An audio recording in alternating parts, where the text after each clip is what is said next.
Hey, my name is Ashley, and today I'm going to be talking to you about childhood vaccines. A vaccine is a biological compound that is created, and it provides immunity to certain diseases and viruses when put in your body. Childhood vaccines are extremely important to your child's health. I recently interviewed a pediatric nurse named Lauren, and I asked her what she thought about vaccines. And she said, and I quote, "Without vaccines, children are exposed every day to diseases that could kill them. Vaccines provide protection against those diseases." Most states require by law that your child is up to date on their vaccines to attend all public schools and most private schools. When I interviewed Lauren, I asked if she had any personal experience, with vaccines and, something that she could share with us. And she told me about a little girl that was born about 6 months ago. A caregiver had pertussis. Pertussis is an extremely dangerous disease. It attacks the lungs. In a healthy adult, usually the only symptom they have is just a very long hacking cough that lasts sometimes longer than 100 days. However, it is extremely dangerous if a young child, especially a newborn, comes into contact with that disease. The child did develop pertussis. She began coughing. Pediatrician, initially just said, they believed it was bronchitis. Within a few days of seeing the pediatric office, she stopped breathing, was taken to the ER and put on a ventilator. Within a week of being put on the ventilator, she was put on an ECMO machine, which is a machine that circulates your blood and oxygen. Basically, it was just keeping her alive. And at the 22nd day, she was taken off the machine and died. It's extremely sad. It's a lesson learned for those parents that a simple shot could have protected their child. Vaccines are safe. There's usually no side effects, very minimal side effects if any.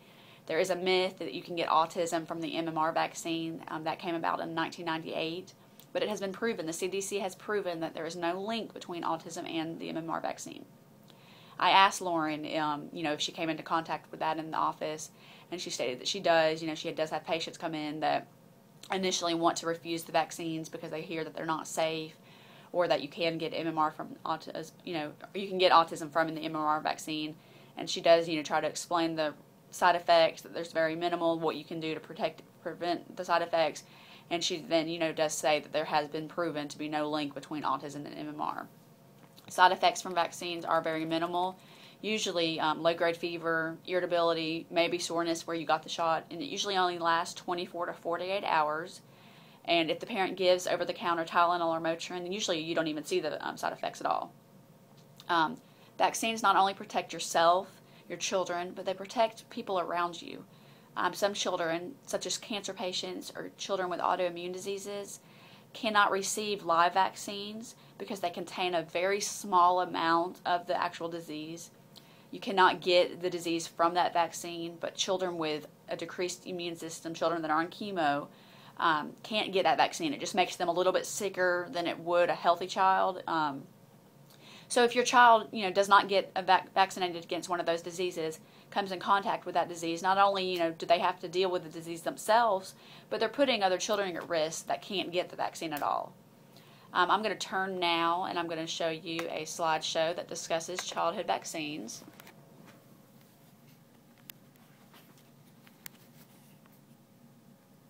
This is just a schedule. It just kind of discusses when vaccines are due. It's given to the parents at the initial pediatric visit.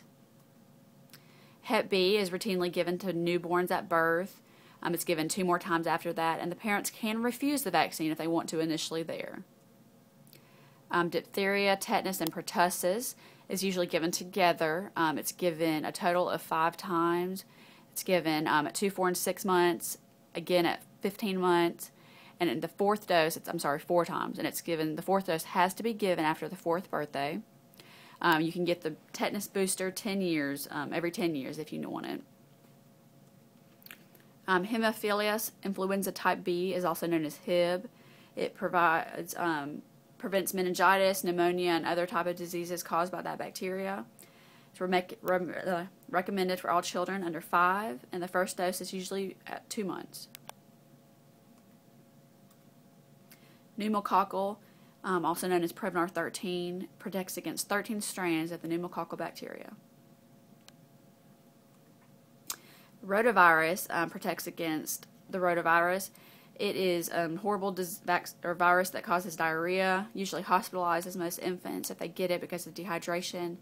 And it's a little different. It's given orally instead of by a shot. Polio was a very serious illness before the vaccine was invented in 1955. Measles, mumps, and rubella. Rubella is also known as the German measles. Those three are given together. That is a live vaccine. Chickenpox. People used to bring all their children together so that they could just go ahead and get the chickenpox over with. Now there's a vaccine and it is live. However, you cannot get the chickenpox from the vaccine. Hep A is a liver disease. It's spread through fecal-oral route. Proper hand washing can prevent the spread of Hep A. Flu, it's recommended to get seasonally.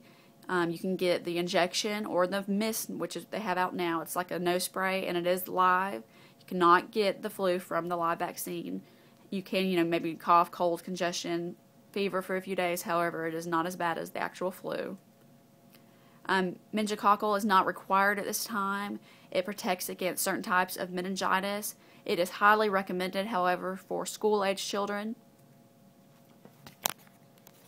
I hope you enjoyed today listening about childhood vaccines.